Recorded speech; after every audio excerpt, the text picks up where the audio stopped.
welcome to the S&W The Pulse podcast. This is the Financial Planning Show. I'm Anne McLean, Chartered Financial Planner, Director in the London team in the Personal Financial Planning Department, and I'm joined by Lee Cecil, Chartered Financial Planner in our Bristol office. Hello. Hello, Lee. Again. Yeah. Hello. So in this episode, we're going to be talking about meeting the cost of education. It's our education special. Yeah. Education. Yes. So we're going to start off by talking predominantly around university, but I think some of the things that we're going to cover will also cover, meeting private school fees, etc. So I think the first thing is to think about.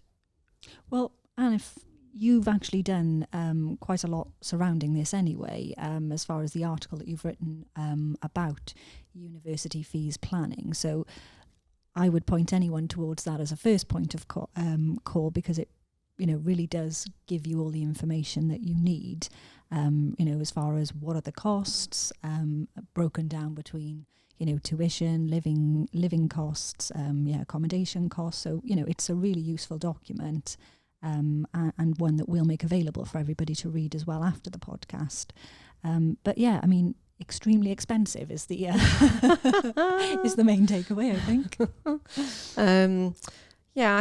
I think what's really key is that if you're anticipating paying for any kind of education, that you budget and understand what's involved. Yeah. So as you say, I think I often find clients are saying, what should we be budgeting for this? And I would go as a general rule of somewhere around £20,000 a year.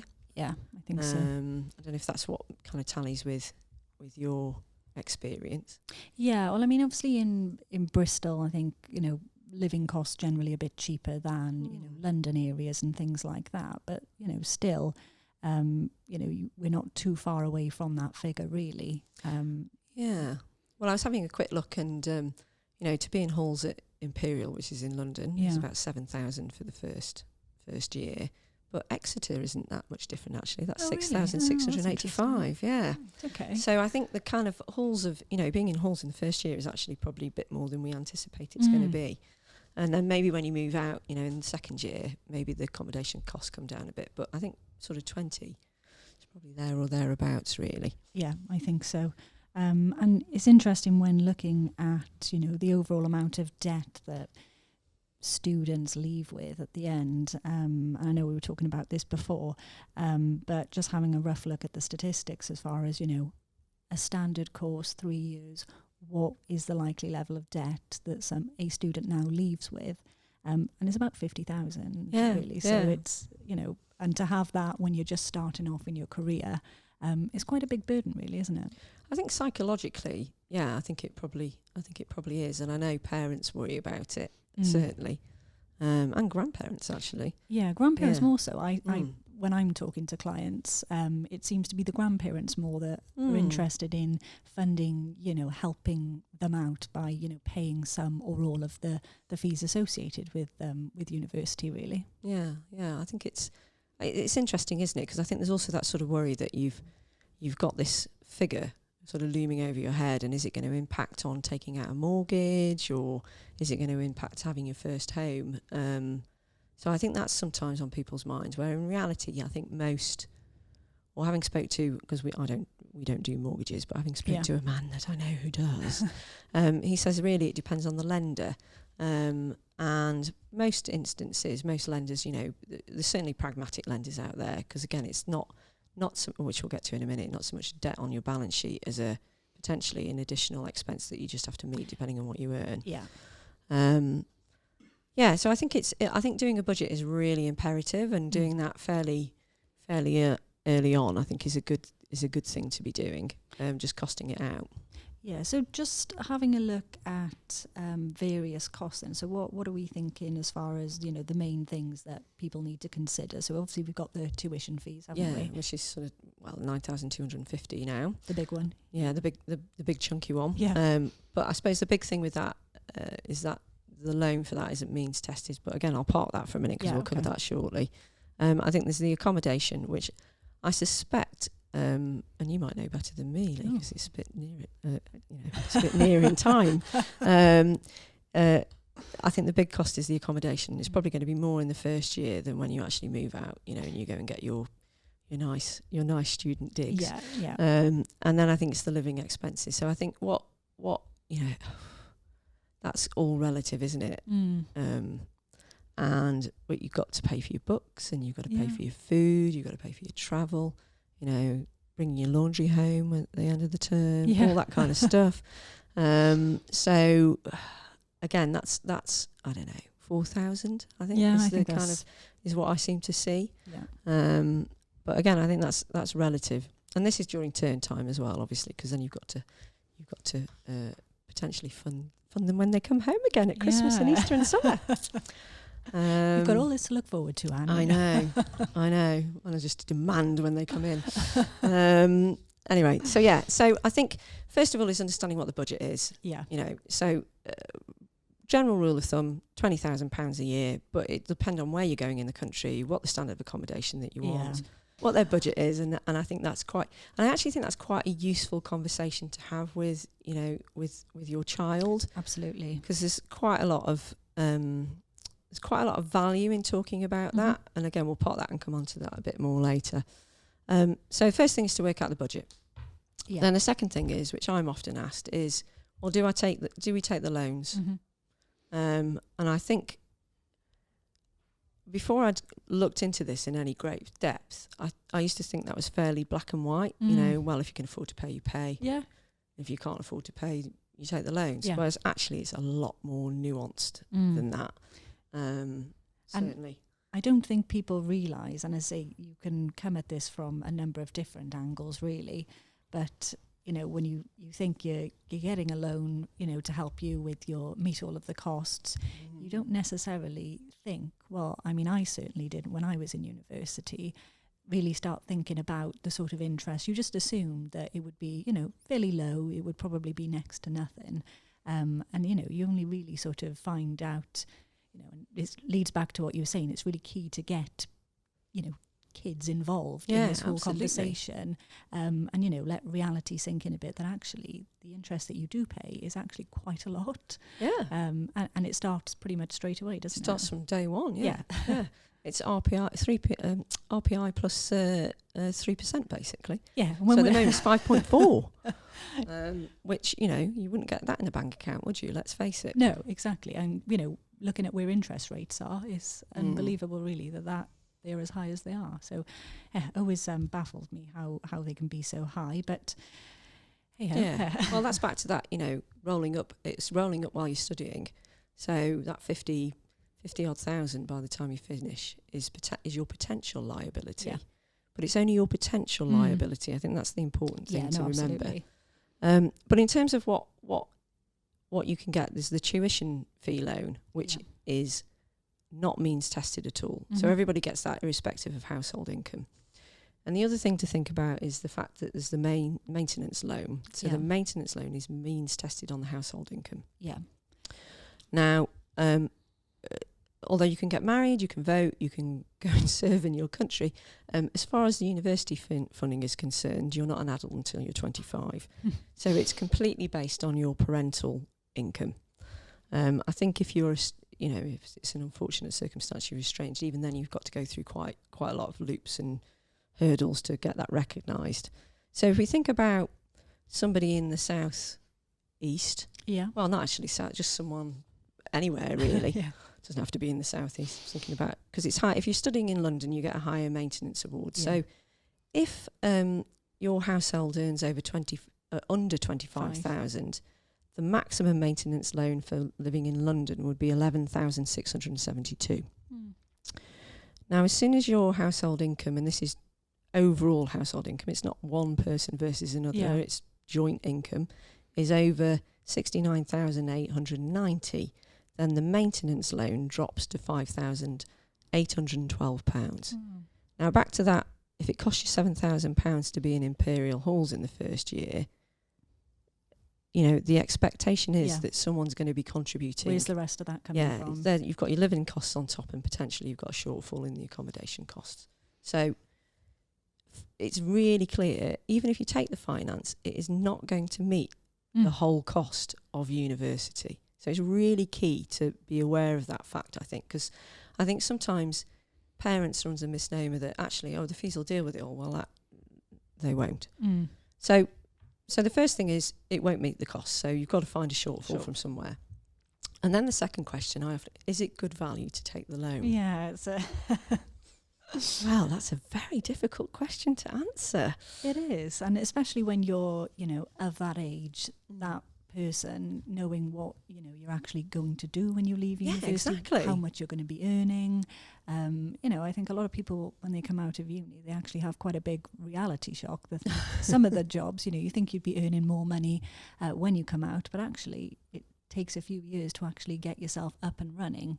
Now, that can be good from the point of view that if you don't earn as much in the first few, you're not actually making any payments. But after that, once your earnings go over a certain amount, what's the amount for the current tax year? Well, as of April, it's going to be 26,575. Okay. So in the new tax year, 2021, 26,575. So as soon as you earn above that amount, then 9% of your salary is automatically collected via PAYE. So you don't have to do anything. No, it just sort of happens organically. It's probably worth checking that it's being collected correctly, but that's a whole other topic. So it will just happen automatically. After 30 years, if you haven't paid, whatever's outstanding at that point is written off. It's written off, Yeah. So it's... As to whether it's good value to take the loans out or not depends very much on what you think your income trajectory is going to be, which I would say is quite a difficult call at the age of 21, 22 when you've just come out of university. I did have a look at some stats from the Institute of Fiscal Studies, which are quite interesting. They've done quite a lot of research, which we'll put in the show notes so you can go and have a look at the links there. What they suggest, after 5 years, graduates of a Russell Group university earn on average £33,000. So they'll be paying, back, but will they pay it all back? Not at £33,000, interestingly. No. Whereas LSE, Imperial and Oxford, after 5 years, they're earning more than £40,000. So that's kind of interesting. What I thought was really interesting was that only 17% of students, I think this was in the 17-18 when they did the research, only 17% of students are actually going to fully repay the loan. Wow. God, that's quite amazing, isn't it? I was like, whoa. Very shocking statistic, actually. Yeah, so I think it's all going to depend on what you earn. So let's say someone goes to work, they spend some time there, and let's say they're a nurse or something, so they're not earning sort of big bucks from a financial perspective. They go off and have their family, maybe they're out of work for a period of time, then they come back. You've got that kind of pay gap you'll never quite catch up on if you have children early, which is another episode potentially. And then you go back. It might be that you pay very little of that loan back. So I think it's a mindset thing. As opposed to thinking of it as a debt, it's actually more of a tax based on whatever you're earning at any point in time. But it's really hard to say. It is, yeah. To make any kind of predictions about what that might look like. I mean, if you're going to do medicine, maybe you can make some, assumptions, certain career, or vet, dentist, goodness me, those sorts of careers, then probably you can make the assumption that you are going to be earning over a certain level. Yeah, and I think, going back a little bit, the earlier you can, get get everybody involved and actually having the conversation, and, giving students and children a bit of a reality check. This is the situation, and this is how it works, and it's just all about having the conversations, isn't it, and talking about it, just to make sure that they're clear on what the position is, how everything works. But I know at that age, it wasn't sort of in one ear out the other, really. It was just sort of it's fine. Yeah. I think it's one of those things, isn't it? What do they say? Advice is wasted on the young. I think it's one of those things. Yeah, but yeah, it's a hot topic, and one that as I said earlier, grandparents I tend to come across more so in a position they're looking to get advice on what might be the best way to help their grandchildren out with these types of fees and you know, paying them for them, really. Yeah, absolutely. I think if it's a wider if the family dynamics allow, and it can be a wide family, you know, a wider family conversation, then I think that can be really helpful in terms of how you fund that gap. You know, I've had a client where they don't have any children, but they've got nieces and nephews, you know, and they're quite keen to help out, and they're in a position where they're able to do it, and they're quite keen to help out. So again, trying to have that conversation early on so you can plan, I think is the optimum, the most effective way to approach it, really. So where you've got this gap, I think it's then important to think about, well, how are you going to meet, how are you going to budget for that? And I think there's a few different ways of doing that. You know, one is, and it might not be an option, this might be the only option for some people, is that they have to go and get a job, you know, whether that's in term time or in the holidays, because they've got to try and fund the gap themselves. Yeah, and I was one of those people that I did work throughout university to help, you know, get extra income in. You know, it's just I've always been like that, though. Yes. But it's, you know, you are a hard worker, Lee. I am a hard worker. Yes, thank you. And I'm glad you've noticed. I have. But you know, I don't really see it being the end of the world because you've got a long summer. There's lots of value. I mean, it there's lots of values teach from a lot it. of value to, you know, in the world money. of work. Yeah, you know, exactly. All that, you've got something to, when you try and apply for your internships or your graduate thing, you've got something to put on your CV. Yeah. Which if you haven't done that, makes it a bit more tricky potentially.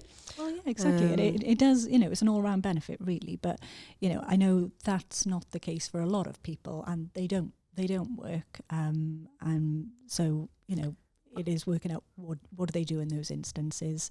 Well, I think it's back to those family values, isn't it? Because I know on one, again, it's such a wide range of views in that some parents are, well, I don't want them to work because it'll detract from their studies, right through to the other end of, well, I do want them to work because I want them to understand the value of money or whatever, you know, and that's a very personal kind of value-based conversation for your own individual family, isn't it? But it's back to having the conversation that's the key. Now, obviously, if you can't work for whatever reason, and you know, there could be a number of reasons you're not able to, then you know, you don't have that choice. So. No. Well, that's back to, there's different strategies that are going to be appropriate for you as an individual. So all these, I think, whatever the solution is, it's got to be relevant and personal for you, hasn't it? And your family. I think another option is that the parents pay, and that might be out of income, or it might be out of their savings. Yeah. So I think where parents are paying, I think they need to be really clear if they're making any trade-offs. Yeah, absolutely. It's, you know, priorities really, isn't it? Yeah. We don't want, you know, as I'm sure you do with your clients, and making sure that they're not giving up income that they need to support them in retirement, and you know, making sure that it's affordable and sustainable, really, you know, over the course of the 3 years, and you know, what happens if there's additional studies after that. But yeah, if there is surplus income and there's enough savings, once they've looked after and made sure that they have enough themselves, then yeah, obviously they can pay for it. And there are various sort of tax efficient ways of doing that as well, isn't there? Yeah, and I think it's really again, it might be that they're happy to trade off some of, you know, I'll give up that trip to Mauritius, or I'm quite happy, you know, in whatever it might be. But I think it's having clarity that is actually what you're doing. Whereas I think sometimes, and I'm sure you're the same, someone might have come and they've not really had much in the way of financial planning before, or, you know, things have just kind of accumulated over a period of time. It's having that real clarity of, okay, well, I do want to do this, but there's a consequence. Yeah. So that they're really clear about what the trade-off is. Yeah. Yeah, and in terms of, well, it depends on what they've got in terms of savings. So I've got a client, for example, who has a bond, the Aviva and Prudential type bond. And what we decided is, because they're higher rate taxpayers, we'd actually use the bond to pay for the university fees. So we can move part of the bond to the son, and the son cashes it in, and then there's no tax liability. Yeah. So it's back to what's appropriate for that person. You know, pensions might be an option, tax-free cash from pensions might be an option. You've got ISAs, capital gain. You know, there's a whole raft of possible solutions in terms of your own individual capital and earnings. And that's where the bond, we mentioned it on the earlier podcast of episode 1, where it's a really useful investment vehicle, because you can assign parts of it to effectively a non-taxpayer. So of course, that's the real benefit of it, is that the person, so the student, child, they can actually encash the policy and no tax liability at all. So you've saved tax efficiently as the parent, and you're then able to pass that over to them without any tax. So it's a really good tool, and one with education planning specifically comes in very useful. And I think that it's also not just parents, it's the grandparents where that helps, because again, you've come across it where maybe granny, nanny, whatever we term it, nana. I've got 3 in my household and everyone's on a different name. I don't know if I'm coming or going. So granny might have one that she's not really, it's just sort of sitting there, because sometimes these things are, and we think, well, you can use it for that, that's another optimum thing to use to fund for the university if granny wants to help.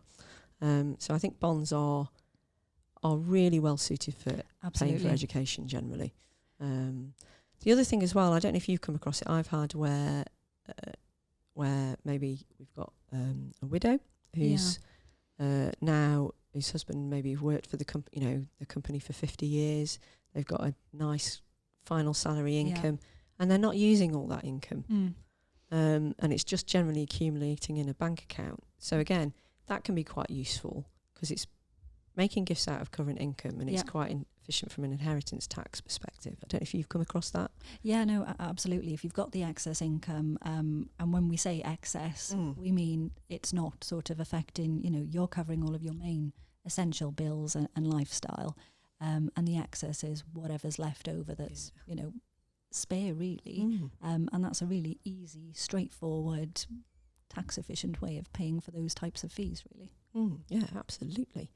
Then I think there's potentially, if there's family trusts in the background as well, that's back to that wider family conversation really. Is there trust assets available that might be used for this purpose? Because again, back to allocating money out to a non-paying, a nil rate taxpayer, that can be quite an efficient way of funding fees too. Yeah, absolutely. And I've had a client recently who their eldest is just about to start university, and her thoughts are that actually she might quite like to buy a property for the daughter to live in, as a bit of an investment for her, and also somewhere that the daughter can live in. She may pay a bit of rent to mum, but we sort of had a long conversation about that, and whilst can see it from both ends, it would be great from the daughter's point of view if that was the case. But again, a lot of tax implications on buying that second property. I mean, you've got the stamp duty implications, expensive. That's an extra 3% on top of the normal stamp duty you would pay for your main residence. And then also you've got once they finish university, what are we going to do with that property then? Is it going to be a rental property? And there's so many things to cover off and discuss with that. And capital gains tax on the sale of the property. But it's interesting how people, which angle they're looking at it. As a shall we get a property and let them live in it? It's interesting. Yeah, I've had clients before where they've actually effectively gifted the money and bought the property in the child's name.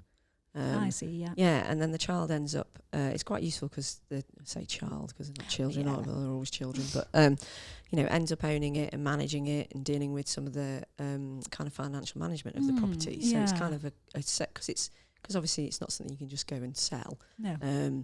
It's quite a nice way to sort of cut your teeth on managing assets, really. Learning, Yeah, exactly, yeah.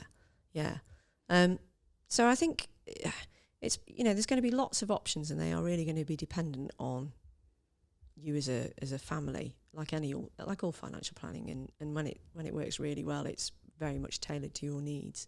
Yeah, and I think priorities are sit down, have the conversation, work out exactly what the fees are, what's available to you as far as loans are concerned and other grants. And then it's also then looking at your current position as the parent or grandparent, looking at affordability, and the various ways that gifts can potentially be made to pay for these sorts of fees. Yeah. And really making sure that they understand, or the tax implications of those gifts, and making sure that they have enough money to make sure it's affordable to them without sacrificing on their standard of living, really. Yeah, and I think that applies whether it's university or it's private school, or even nursery. Those are the kind of conversations that are applicable to whatever stage of education the child, grandchild is at, really. Yeah.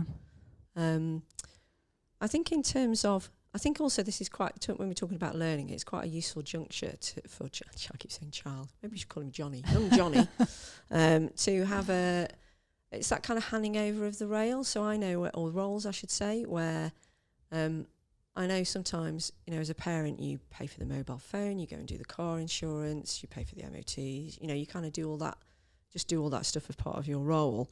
But actually, if someone's going off now to uni, it's their sort of first steps, isn't it, really, into adult life. Yeah. Handing that role over, I think, can be quite useful. And I think it's that, yes, you've got they're going to have a sort of sum of money at the beginning of term. And it's back to having those conversations for them to manage that money in a way that's effective, which will set them up potentially throughout adult life. It's those kind of lessons that you learn, isn't it, from your parents, etc.